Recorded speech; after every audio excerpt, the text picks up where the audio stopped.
kick off for the intergenerational shift. Thank you. No, please sit down. I wasn't supposed to speak at this event. I'm supposed to speak at the next event. The executive secretary is presently talking with Butchobad. We're drafting a message for we have a spot with Taiwan presently, and when Senator Rojas has graciously agreed to be my representative to try and settle that problem, they're drafting a message that we will be transmitting to the Taiwanese officials. You know, while looking at the cover, I was wondering, do I have a worse picture than this? Then I assumed I wasn't going to be asked to speak because I might comment on the picture. But then again, I'm a person with no pretenses. I accept God's gifts, that, be they totally positive or sometimes a little not positive. But I guess that should be the case. So this is really, to me, what has strengthened me throughout the campaign, and which actually strengthens me on the daily grind. I've been accused of being a leisurely president, and you know, some of these critics I really would want to invite, to tackle one of my days, because I live, as you know, at Pangarap. I tend to have a whole series of meetings, various courtesy calls, various discussions. Then, of course, there are about five one-foot folders of papers that are all briefs, by the way, that have to be attended to. At which point, when I finish, I really make it a point to try and finish all the matters on my desk. I want a clean desk when I leave. So I transfer to Pangarap, which is about a 5 or 6 minute travel from the palace. And when I get there, there's a new set of documents that need my attention. And I've asked my staff, so I just left here. We finished everything. Why is it that you treat the residents as the extension office? And I guess that's part and parcel of it. We really have to take care of so many things. Earlier, this should be, I haven't read the book, no? So it should be a reminder of our promises. I'm hoping that I haven't been neglectful of the promises that I have enunciated during the campaign, during my various positions that I've held in government. My father did stress the importance of keeping to one's words, no? And I've endeavored to do so. I will submit that we have not finished the work. There really is a lot, really a lot to do. When I was being asked to run, I did say, um, there were people who came up to me and approached me and said, we know you will not be able to change our country from black to white. Perhaps, as my father would put it, our mission is to make it gray, the gray, which is the in-between step, lighter and lighter in shade until we get to the white. And we will be there with you.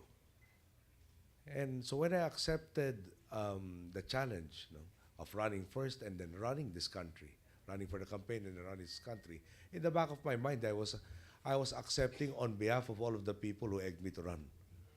Therefore, those of you who are absent and not helping us, I hope my parents visit you one of these days. But seriously, there really is a lot of good news, no? And can I just highlight? We've talked about the economic numbers. They're coming. They keep on coming.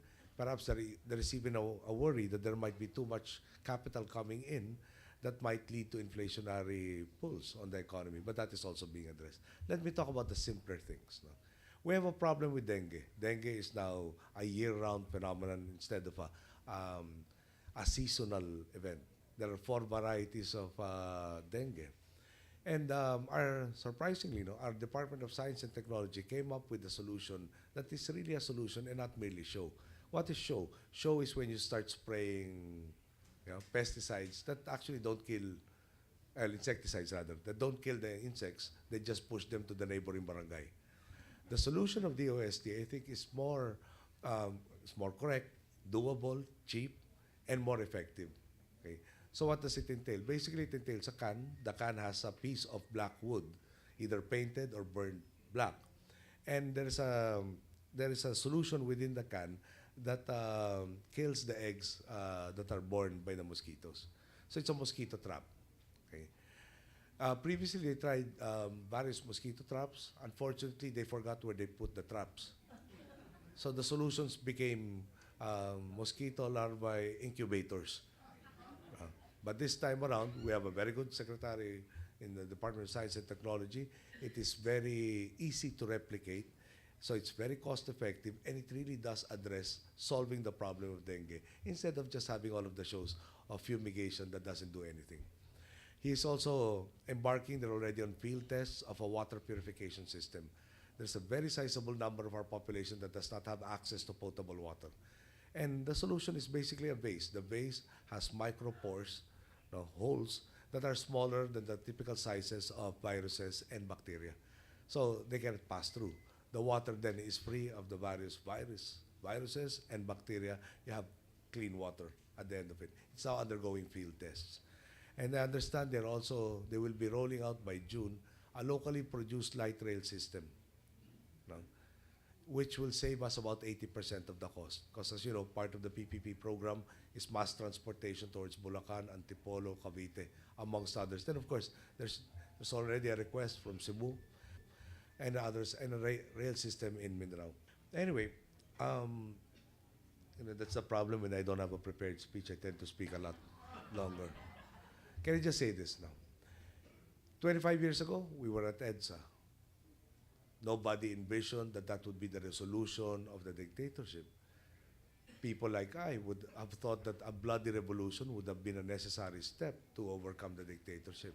But we did have the peaceful revolution. We did have an opportunity wherein strangers who were side by side risked everything, if only to better the situation, not of oneself, no, but perhaps even for those who were not yet born, no, who finally stood up and said, either we take responsibility now or forever be condemned to this situation. Okay. My mother, throughout the last years of her life, had one theme. EDSA is not 4 days of EDSA. EDSA should be a daily thing. When we start thinking of our brother or our sister, because there are a lot of feminists in the audience, no? The minute our focus is on the other, that is the concrete way of uplifting everybody, including ourselves. The minute we stick back to what was the current mode of behavior in the past dispensation of thinking of oneself only, then that brings us lower and lower in the spiral of poverty. Okay? So I go back. When we see a vehicle polluting the atmosphere, do we say, wala akong pakialam dyan? Or do we take cognizance of the fact that I saw the problem, therefore I should be part of the solution? When there is a community that does not have a regular class, a classroom for that matter, we have an excess in our funds. Should we not help them out? Should we not have an addition, perhaps an honoraria to the teachers that will help us teach the citizenry? Whenever we're confronted with a problem, no, the only solution really is, if you see a problem and you choose to emulate the three monkeys who saw nothing, said nothing, and heard nothing, then nothing will change. No. But I'm really glad to report to you that daily, no, we get so much good news. Of course, I don't get it normally from the media. No. But just yesterday, I was talking to this group of people who are in an industry that has to deal with the sugar industry. And their sources tell us, no, that they're experiencing something like 300% increase in revenues for the sugar industry. And they're so bullish about the prospects that, again, there is a built-in incentive to be even more efficient and to plant more, which makes us more food secure, amongst other things. When you read, I was reading a columnist today, and it seemed that there were so many businessmen complaining. On the other hand, when I do get to meet businessmen, both foreign and local, all they're saying are the bullishness of their prospects for our country, if not the expansion of their activities that are already quite huge. No? So if we have failings, no, I'm sure we're human. No? We perhaps, one of our biggest failings is perhaps an inability to really triumph our achievements. No? In Tagalog, it says it very well. No? Tagtataas ng sariling bangko. Talagang kasalanan po sa amin yung purihin yung sarili. No? Problema nito, yung purihin yung sarili, may fine line between educating the people. And in the coming days and weeks, we want for everybody to have a tangible sense of where all of the things that we raised 25 years ago, last year, has brought us to. And even at this point in time, we are transforming already society. Okay? We have a lot of, well, not really that much, but there is at least perhaps 3% of the population that does not want us to succeed, who would want us to revert back to a situation where there is, in effect, a ruling elite whose interests are the only interests that matter. We have trampled upon so many rice bowls in changing our society. Therefore, there are people who lorded it over us for such a long time, who are dead set on making me fail. But I'm confident, no? With the people behind me, nothing is impossible. Those of us who were in the dictatorship, those of us who were in EDSA, then afterwards, especially for those who are closest to us, there was really that dearth of documentation. And unfortunately, we might lose the lessons that were learned, which might condemn us to repeating the same mistakes. No? And in that light, no, we really thank Dr. Villacorta for coming up with this book, something that can be studied better by the generations not yet born, so that we do proceed from height to height, and we do not revert back to a situation that led to the necessity of our people going that extraordinary mile to achieve a rightful place in the sun. Again, thank you, Dr. Villacorta, and all of your cooperators for this book. Salamat po. Maraming salamat. Pangulong Noynoy.